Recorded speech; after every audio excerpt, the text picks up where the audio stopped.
Creative babble. ChatGPT Plus is free for college students through May. Here's the thing. You've got a lot to do between now and then. Studying for finals, writing papers, trying to keep your life on track, and ChatGPT can help with all of it. It can quiz you for your econ exam, make a study guide from your French notes, plan out your meals and study breaks. It can get really specific on how you like to learn. It can even help you come up with ways to stop procrastinating. So from now until summer break, take advantage of all the ways ChatGPT can make your life easier. Restrictions apply. Hey guys, it's me, Javier.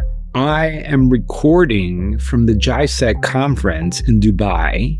I'm presenting multiple presentations this week, and one of them is a panel discussion with an identity thief. His name is Hieu Minh Ngo. He's also known as Hieu PC, and he's one of the most prolific identity thieves in the world. Hieu is from Vietnam, and between 2007 and 2013, he hacked his way into data broker companies, stealing personal information on more than 200 million Americans. And he sold that data, including names, social security numbers, birth dates, banking details, to over 1,300 criminals around the world. Just to put it this way, his stolen data amounted to $65 million in fraudulent tax refunds and over $1 billion in total financial fraud. I sat down with Hieu in my hotel room to talk about his life story. And I'm going to play you that interview with Hieu. I'm Javier Leiva, and this is Pretend. Stories about real people pretending to be someone else.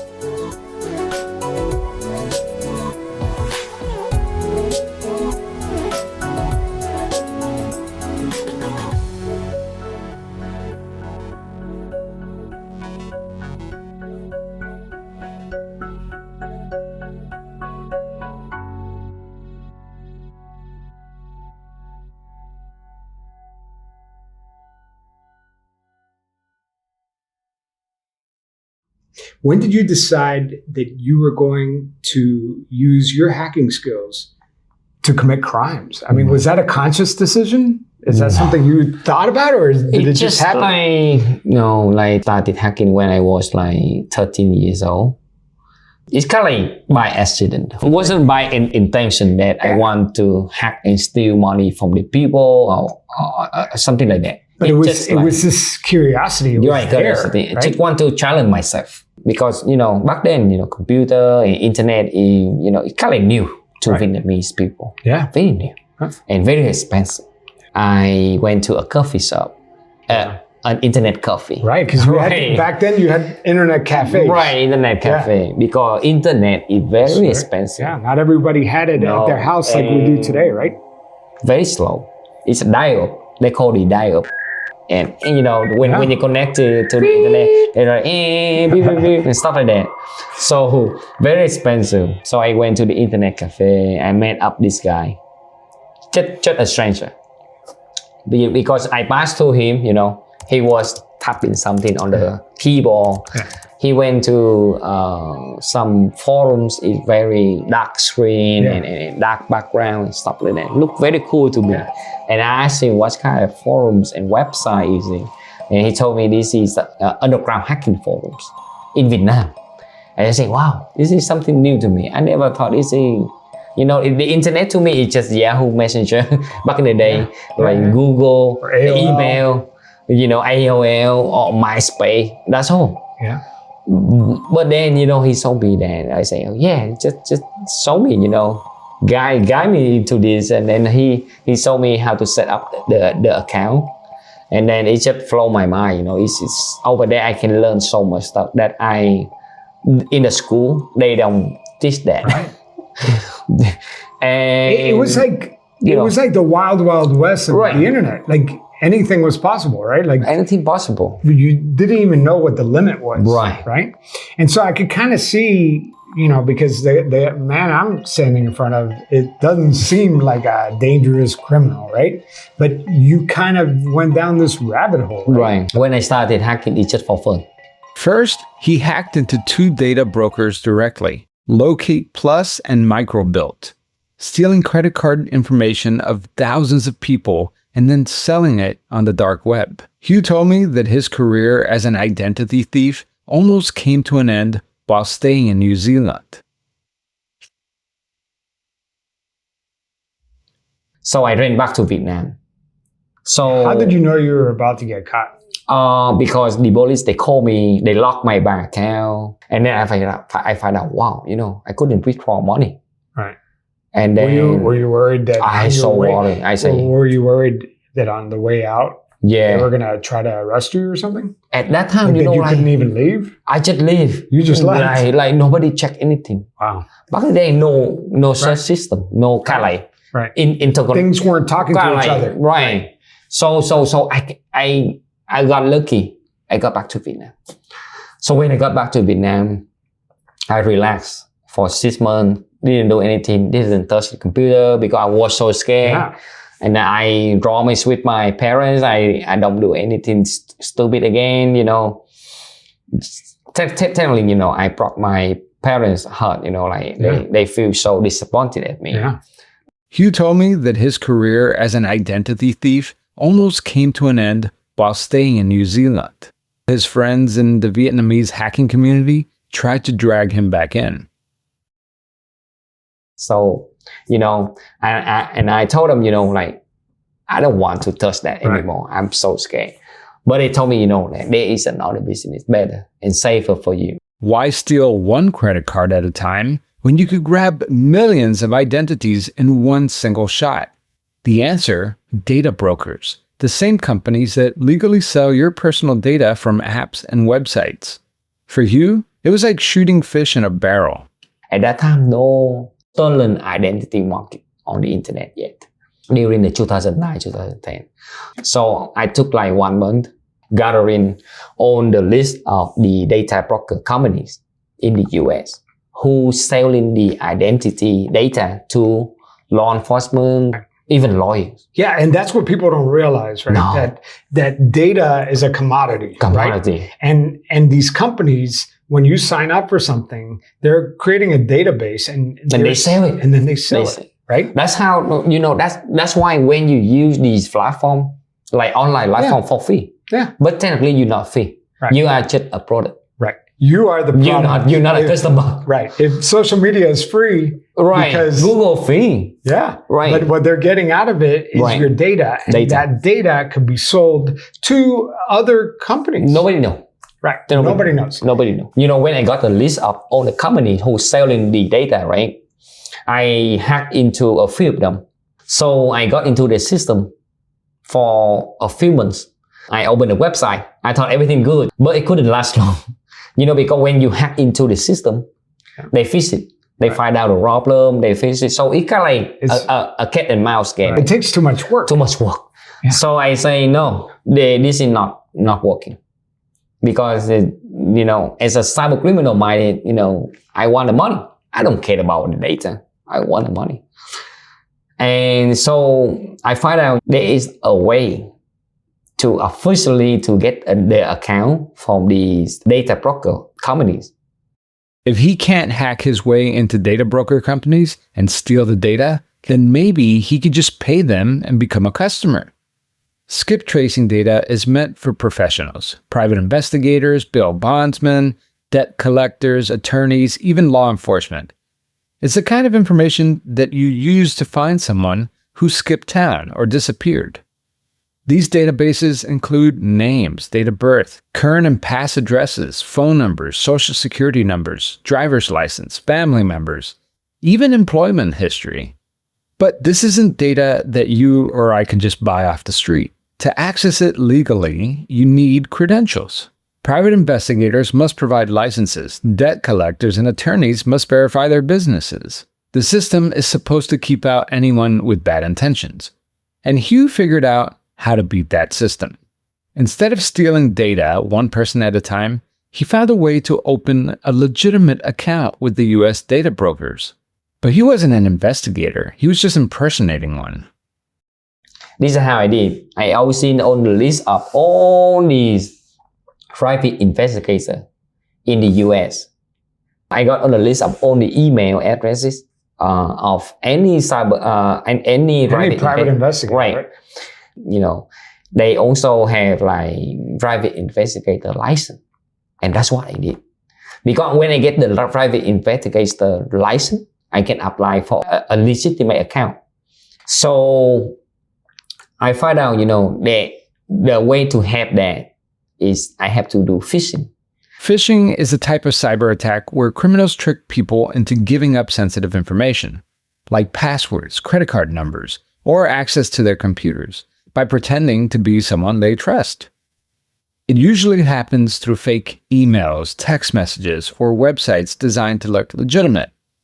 In Hieu Minh Ngo's case, he private investigators by sending fake emails that looked like legitimate offers from data broker companies.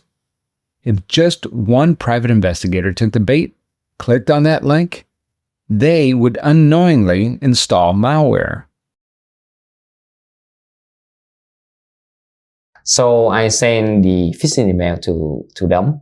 To the private investigator. Right, all the list, thousands of them. Right. Randomly.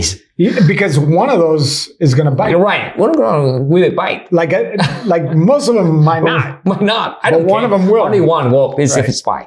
And one private investigator fell for it, and immediately his computer was infected with a virus that allowed Hieu access into his computer. Instead of breaking in, he decided to just walk in the front door. Hieu phished a real private investigator, infecting their computer with malware. That gave him access to the PI's license, social security numbers, and account credentials. Using that stolen identity, he opened a legitimate account with Court Ventures, a US data broker that was later acquired by Experian. He just looked like any other licensed investigator. So I got his private investigator license. And that was a gold mine. That's right? it. That's all What I did. was in that folder again? He got his private investigator license, Right. social security number call, and even like the passport. So I got everything that. you need. Everything I need. Back then, no such thing password manager. Right. The people Everybody had the still same saving. Right, correct. I mean, people still do that today. Still do that. He using the same Right. password over and over again. Yeah. And the same thing, he put all the password and username on a notepad. Right. Yeah. Right there on his desktop. Yeah. It's like a gift. Back then, they don't have password manager. No. They kind of know. No, people would just write down their password on a notepad Right. and they probably named the file Right, password. password. Right. That's how they did. That's how they did before. Right. So I got that. Yeah. I got all the information. All the information Hieu needed to set up a data broker account under his unsuspecting private investigator's name. So I used that to apply for the data broker account. So before, you used to have to go one person at a time Right. try to steal their identity. Right. That takes a long No, time. too- Like you said, it's Not like working. a cat and mouse game. Now, all of a sudden, your target is this private investigator. Right. You were able to do a phishing Impersonation. scheme Right. to install malware in his system. You were able to find the folder that had all the information you Right. needed. And now you could apply for these data brokers, which is completely legal, right? Legally. Yeah. And now you have access to information that More than almost close to 200 million US identities. 250 million people. Right. And we're talking about what? What kind of Full forms? names, your mother middle names, Yeah. your date of birth, your driver license, social security numbers, your current address, and all the 10-year previous addresses. Probably some credit history, loan Right. applications. Even like your relative information related to you. Right. So I know your full background technically. And this information now, you're not trying to use this information maliciously. You Right. are just selling this information. I sell it. You're selling Because this I see information. it's so much information. Yeah, 250 million. And I don't want to use it. Right. All I need to buy, all I need to do, resell it. Right. I sell it for $1, Wow. and I pay for the data broker for 14 cents. So it's a huge profit for you, right? Huge profit. So you paid 14 cents for that piece I of- was making like 86 cents yeah, per information. times 250 million. Right.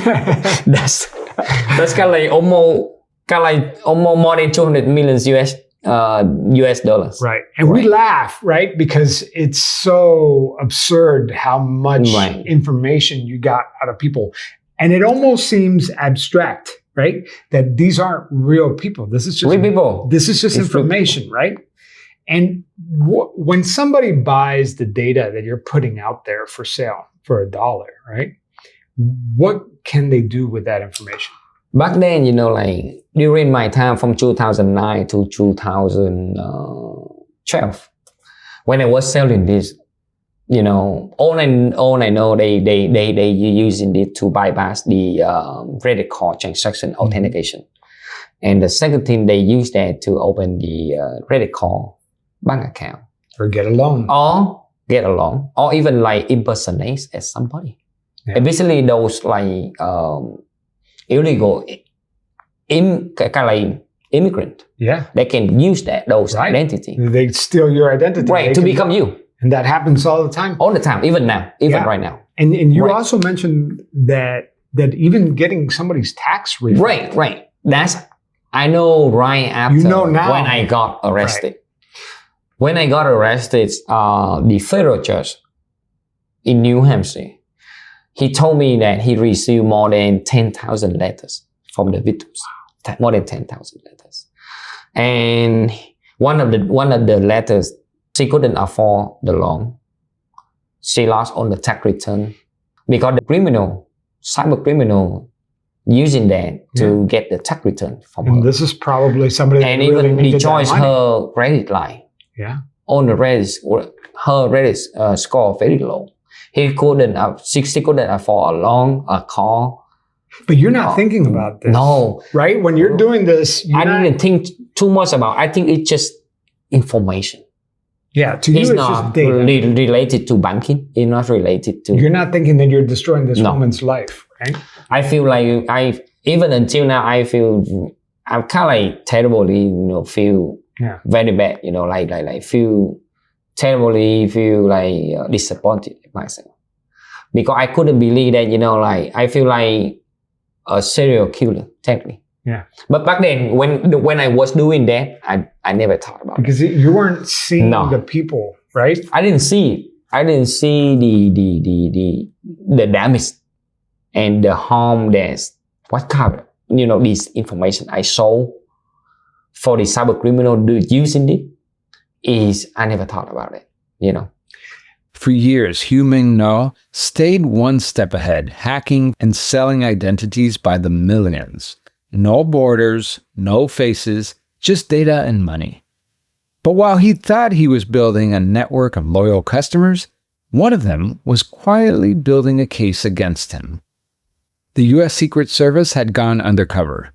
An agent posing as a buyer purchased stolen data month after month, gaining Hieu's trust. Every transaction wasn't just a sale, it was evidence. Then came an offer, too good to refuse, exclusive access to US and UK data, enough to take his business global. All he had to do was meet in person. Hieu hesitated. He was making over $100,000 a month. Why would he risk it? But greed has a way of being very convincing. After 6 months of persuasion, he finally caved. Where were they going to meet? Guam, a U.S. territory. Close enough to Vietnam, and to Hieu, it seemed perfectly safe. When the plane touched down, there were federal agents waiting. At that time, I was so scared. So they contacted me to email. They say the informant and they cooperate with the U.S. Secret Service. They email me. They say, Hieu, we have a good offer for you. We can provide you the data access to US data and also the UK data as well too. So all you need to do, you come to Guam or either you come to, that's it. Yeah, my heart is just kind of like, I know, it's just kind of like game over. After his arrest in Guam, Hieu was extradited to the United States. He pled guilty to multiple counts of wire fraud and identity theft. The judge sentenced him to 13 years in federal prison. But inside, Hieu didn't waste time. He immediately cooperated with the authorities, helped them dismantle cybersecurity networks, and focused on changing his life. And it worked. Because of that, he got a reduced sentence. And by 2020, after serving roughly 7 years, Hieu was released and deported back to Vietnam. This time, he was determined to use his skills for good. I just call my parents and my family. I say, sharing the good news. And it's interesting because you told me earlier that the Secret Service agent who arrested you, you've actually worked with him now, right? Because you're on the other side of this, right? Tell me about that. Until now, we working together. We in these event like GISEC event, we sharing our story on his side of story, and my side of story. Because now you know him from both sides, of the story. And what have you been doing with your life since you've been released? When I got back home, I working as the National Cybersecurity Center in Vietnam to helping the people raising cybersecurity awareness and helping the law enforcement hunting cyber criminal to be able gathering information and evidence to be able to share that evidence with the court in Vietnam so they can arrest the cyber criminal. It's crazy. The same techniques that you used to do your crimes are the same techniques that you're using now to try to stop other people from committing those crimes. And not only that, but teaching other people. Right. So it's the same technique. And that's what you and we're going to have a presentation here at GISEC, where we're talking about open source intelligence, OSINT, right? And it could cut both ways. We were talking about it. It's almost like the Force in Star Wars. You could use the Force for good, or you could use the Force for bad, right? And there's no amount of investigations and that you could do now that will ever repay or undo the damage that has been done. That's right? True. But how do you feel about the work that you're doing now? I feel the moment when I got back home, right? Because I have, I've been writing journals during my time in incarceration. Mm-hmm. And the moment when I got back home, I look at my journal and I have a commitment with the society that I want to raise cybersecurity awareness. That's why I founded a non-profit organization. It's called the Trong Lừa Đảo, which means in English, anti-scam organization, to helping the people to come back against the scammer and the cyber criminal. Yeah. And along with that, I'm training the younger generation to understand more about cybersecurity, raising and guiding the younger generation into the right path. Right. Not like me, not like I was before. I don't want them to make the same mistake that I have done before. Right. Until now, I was helping the law enforcement arresting more than 200 cyber criminals. How many?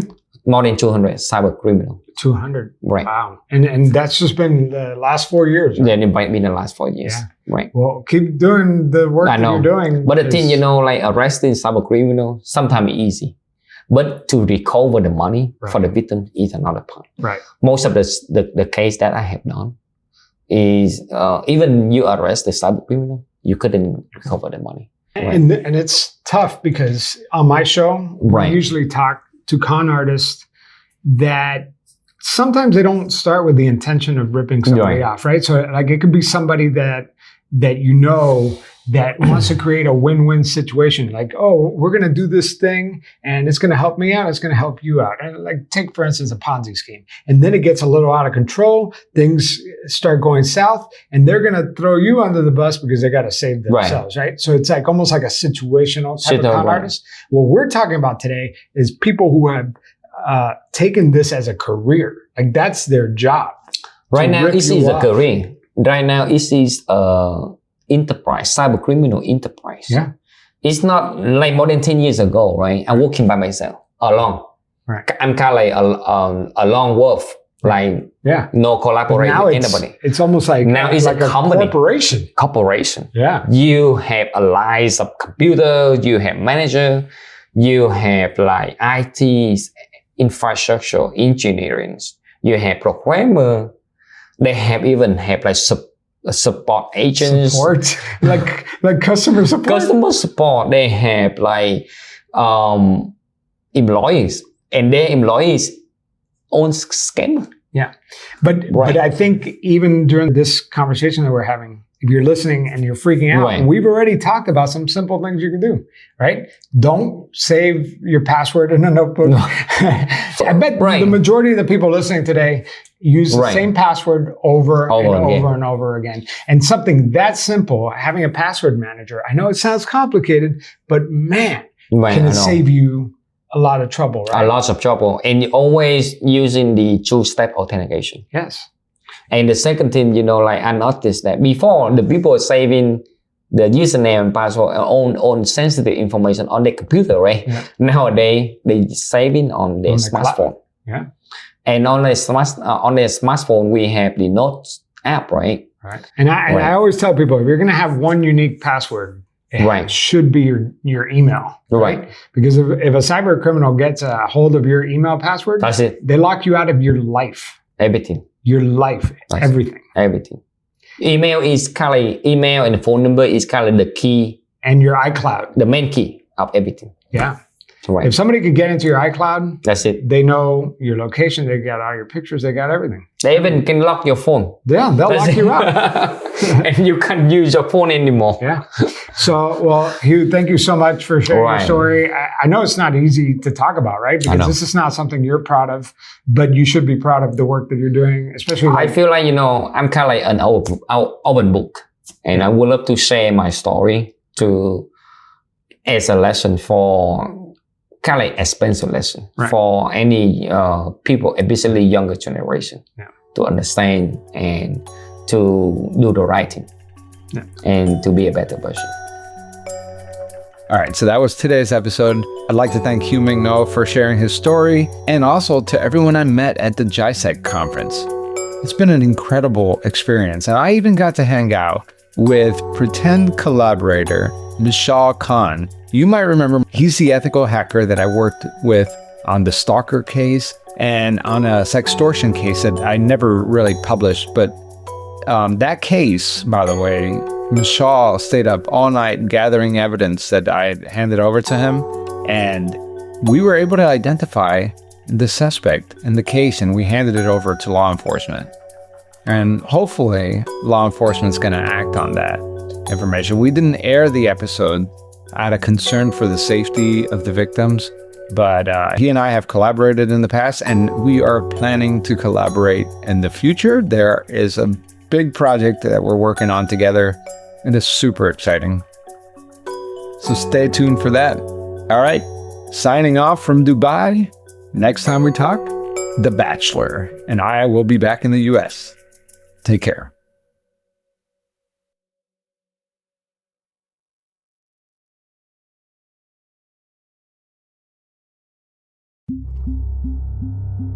Creative Babble.